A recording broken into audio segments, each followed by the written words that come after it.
విజయ్ ఒక political monk. ఈ మాట అన్నది ఎవరో కాదు, ఆయన క్యాబినెట్లోని మంత్రే. రోజుకు 20 గంటలు పనిచేస్తున్నారని, ఉదయం 4 గంటలకే ఫోన్స్ చేస్తూ తమ శాఖల్లో ఏం జరుగుతుందో చెప్పాలని అంటున్నారట. ఇంటి నుంచి ఆఫీస్కు క్యారేజ్ తెచ్చుకుంటూ పనులు దూసుకుపోతున్నారు. మహిళ రైతుల పక్షపాతి అని నిరూపించుకుంటున్నారు.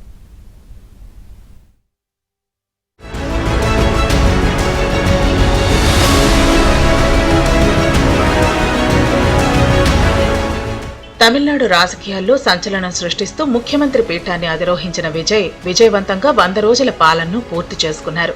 సినీ గ్లామర్తో రాజకీయాల్లోకి అడుగుపెట్టి తొలి ఎన్నికల్లోనే గెలుపును కైవసం చేసుకున్నారు. ముఖ్యమంత్రి పీఠాన్ని అధిష్ఠించారు. ముఖ్యమంత్రిగా ఈ బాధ్యతలను ఎలా నిర్వహిస్తున్నారనే దానిపై ప్రజల్లోనూ రాజకీయ విశ్లేషకుల్లోనూ విపరీతమైన ఆసక్తి నెలకొంది. కానీ అంచనాలను మించి పనిచేస్తున్నారు విజయ్.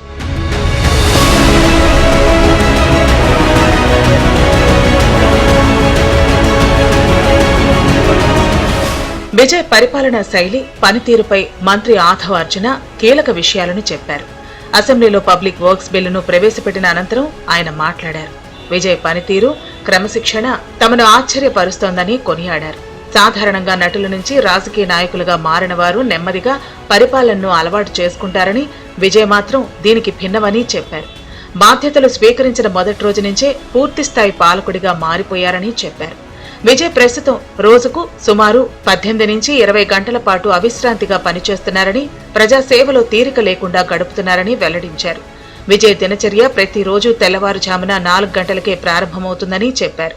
ఆ సమయంలోనే వివిధ శాఖల మంత్రులకు స్వయంగా ఫోన్లు చేస్తూ ఆయా విభాగాల్లో జరుగుతున్న అభివృద్ధి పథకాల పురోగతిని, తాజా పరిస్థితులను క్షుణ్ణంగా అడిగి తెలుసుకుంటున్నారని తెలిపారు.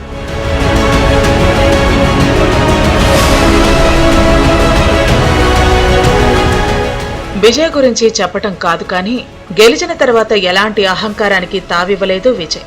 కష్టపడ్డాం, అధికారం వచ్చింది కదా అని విశ్రాంతి తీసుకోవటం లేదు. వివిధ ప్రభుత్వ శాఖల్లో ఉన్న దీర్ఘకాలిక సవాళ్లను గుర్తించి వాటిని పరిష్కరించడమే లక్ష్యంగా పెట్టుకున్నారు. ముఖ్యమంత్రిగా బాధ్యతలు చేపట్టిన నాటి నుంచి సచివాలయంలో విజయ్ ఓ రాజకీయ సన్యాసి తరహాలో కనిపిస్తున్నారు. ప్రభుత్వంలో అవినీతిని పూర్తిగా నిర్మూలించడమే లక్ష్యంగా పనిచేస్తున్నారు. అవినీతి పరులను పట్టిస్తే బహుమతులు సైతం ఇస్తామన్నారు విజయ్. ఆయన వచ్చిన 100 రోజుల పరిపాలనలో దాదాపు 1,00,000 కోట్ల పెట్టుబడులు ఈ రాష్ట్రానికి వచ్చాయని చెప్పొచ్చు. మంత్రులు అసెంబ్లీలో మాట్లాడేటప్పుడు ఎంజీఆర్, జయలలిత, కరుణానిధి అని మాట్లాడటం జరిగింది. ప్రతిపక్ష నాయకులు అందరూ కూడా ఇంత పెద్ద నాయకులైనటువంటి ఎంజీఆర్ గారిని, జయలలిత గారిని, కరుణానిధి గారిని మాజీ ముఖ్యమంత్రినో లేదా వాళ్ళకు ఉండే బిరుదులతోటే సన్మానించవచ్చు కదా, మాట్లాడచ్చు కదా అన్నప్పుడు ఈయన స్వచ్ఛందంగా లేచి నిలబడి మంత్రులకి తరఫున నేను క్షమాపణ కోరుతున్నానని చెప్పని ఆయనే క్షమాపణ ముందుకు వచ్చి చెప్పడం జరిగింది. అది ఒక అభినందించాల్సిన విషయం. కేంద్ర ప్రభుత్వం ఇటీవలనే వందే మాతరాన్ని ప్రతి ఫంక్షన్లో కూడా మొదటగా పాడాలన్నారు. దానికి చట్టబద్ధత కూడా తీసుకొచ్చారు. గవర్నర్ గారు కూడా, ఈ యొక్క తమిళనాడు గవర్నర్ గారు కూడా దాన్ని పాటించాలని చెప్పారు. కానీ మొట్టమొదట తమిళ గీతాన్నే పాడాలి అని చెప్పని అసెంబ్లీలో ప్రవేశపెట్టి దాన్ని ఏకగ్రీవంగా ఆమోదించేసుకున్నారు.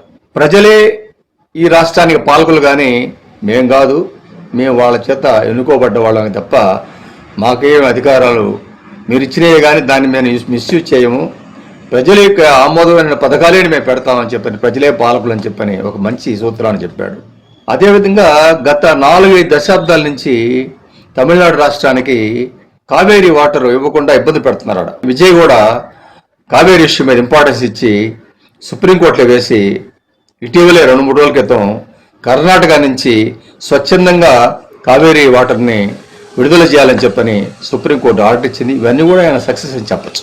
మొదటి 100 రోజుల పాలనలో ఆర్థిక పరమైన లీకేజీలను అరికట్టి ప్రభుత్వ ఖజానాకు గండిపడకుండా కట్టుదిట్టమైన చర్యలు చేపట్టారు విజయ్. పాలనలో సంపూర్ణ పారదర్శకతను సాధించేందుకు నిరంతరం నిఘా పెట్టారు. విజయ్ పనితీరు చాలా మంది ముఖ్యమంత్రులకు స్ఫూర్తిగా నిలుస్తోంది. అవినీతిని అరికట్టాలని, పరిపాలనలో పారదర్శకత తీసుకురావాలంటూ నిరంతరం అధికారులకు చెబుతున్నారు విజయ్.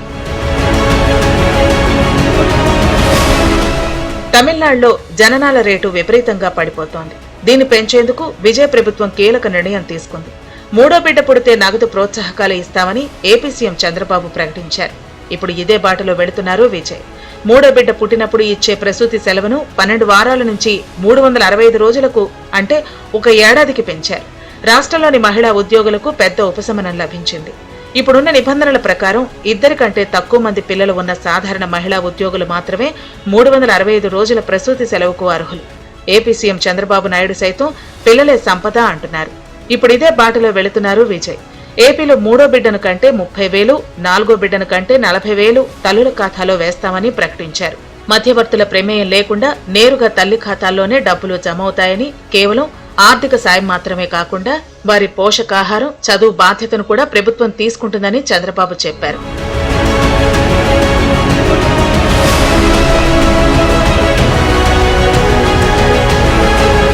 విజయ్ పనితీరు చూసి అధికారులే ఆశ్చర్యపోతున్నారు. మే 10న తమిళనాడు ముఖ్యమంత్రిగా బాధ్యతలు స్వీకరించిన విజయ్ ప్రతిరోజు ఆఫీస్ సమయానికి 15 గంట ముందే చెన్నైలోని సెయింట్ జార్జ్ కోటలో ఉన్న సచివాలయానికి వెళుతున్నారు. ప్రభుత్వ ఉద్యోగి మాదిరిగా ఇంటి నుంచి స్వయంగా లంచ్ బాక్స్ తీసుకొస్తున్నారు.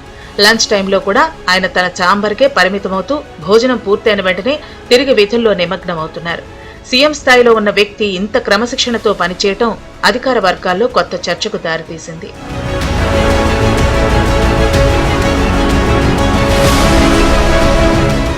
ఆర్థిక వనరులను ఎలా సమీకరించాలనే అంశంపై ప్రత్యేక దృష్టి సారిస్తున్నారు.